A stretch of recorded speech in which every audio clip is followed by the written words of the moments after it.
Hello all, today in this video we are going to see the continuation of the previous video only.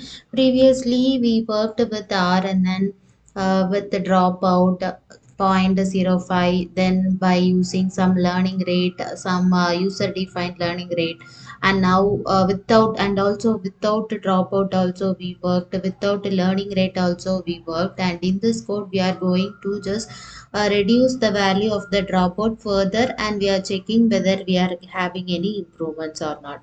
So for that, initially I am just making it as a quick overview because this is a continuation of the previous video only. If you need some clear explanation means you can just view the previous video. So first we are just importing the libraries which we are needed, and then we are loading the data set. This data set we downloaded from Kaggle. You can just give us phishing email detection. Kaggle data set means you will get this data set. First we are printing the values of the data set, and we are coming to know that this data is having some null entries by printing whether the data is having any null entries. So this shows that our data is having null entries. So for that we are using the fillna function, and as per that the null entries has been omitted, and then we are pre-processing our data set. For that we are creating the x variable and y variable. Here the x variable is considered as the text variable, and y variable is considered as the labels variable. And for pre-processing we are using the labels encoder function, and with that we are using with only the y variable.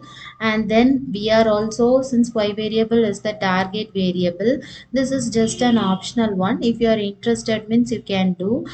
So we are just checking the value counts of the y variable. It is a binary class work, so it is having two classes, that is safe email and phishing email. When compared to phishing email, safe email entries are higher. Then we are making use of the train test split function to determine variables like xtrain, xtest, ytrain and ytest by use of the text and labels. And we have given the test size as 0.2, that is 20% will be taken for testing and remaining 80% will be taken for training. And again we are making use of the tokenizer, because within the first label count we just worked with the y variable, that is labels, but here we are working with the x variable, that is xtrain and xtest. Also we are making use of the pad sequences to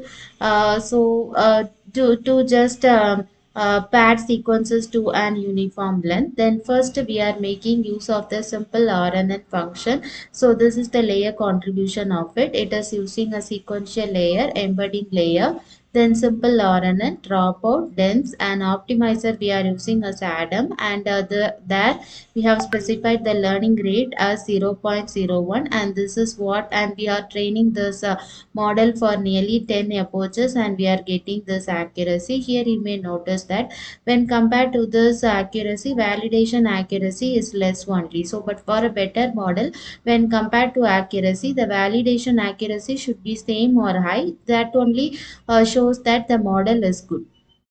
So previously we worked with the dropout. No, so without dropout we are working whether any improvements are seen, but we can't see any some different big changes.